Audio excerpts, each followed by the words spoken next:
Good morning, and thank you for joining us for this segment of Coffee with the Pastor. I'm glad to be back in the house of the Lord once again. I want to thank all of my associates that have come and that sit in and done such a marvelous job. We thank God for them. Today I want to talk to us from Philippians 4:4, and it reads and it says, "Rejoice in the Lord always." And it says, "Again I say, rejoice." I want to talk about rejoice. Doesn't it seem strange that a man could be sitting in prison behind bars, and yet he takes the time to pen a letter and to tell the church to rejoice? Paul's attitude teaches us something about life that is a very important lesson, that our inner attitudes do not always reflect our outward circumstances. Paul was full of joy because he knew that whatever and no matter what happened to him, that Jesus was with him.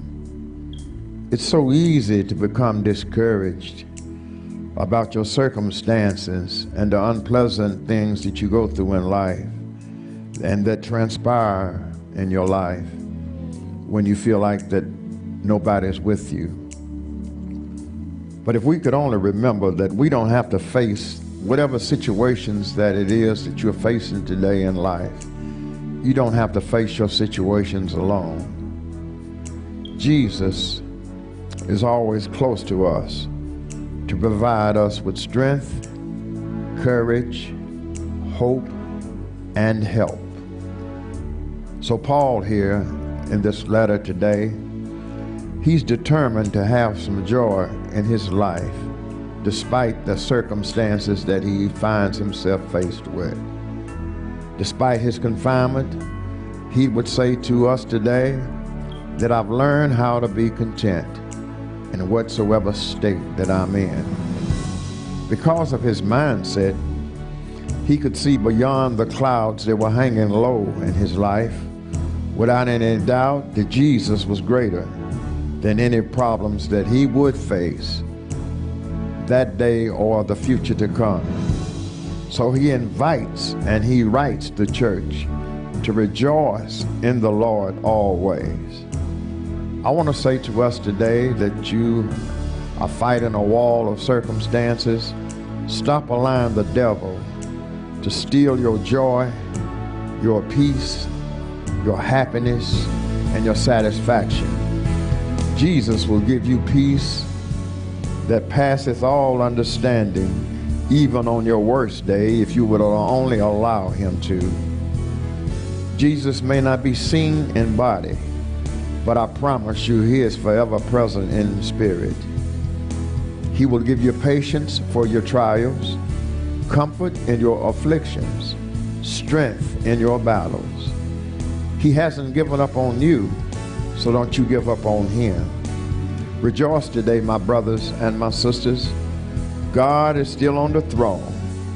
Jesus is still saving souls. The Holy Spirit is still guiding and protecting us each and every day. As I leave you here on this morning, the Bible teaches us some very important keys that enable us to rejoice. First of all, be prayerful, because prayer still changes things, and learn to pray without ceasing. If your prayer is not answered on the first time, keep praying to God. If it's not answered on the second occasion, keep praying and giving it to God. The second thing that I say for you to learn how to rejoice is to be patient, because God has a set time that he has set aside to answer your prayers. Lastly, be watchful, because God will come through. Jesus' message to the church at Sardis was, get ready. He will show up. And when he does show up, he will sure enough show out. So I say to you today, brothers and sisters, rejoice. Blessings upon you, blessings upon your family. Just stay in the path that God would have you to walk in.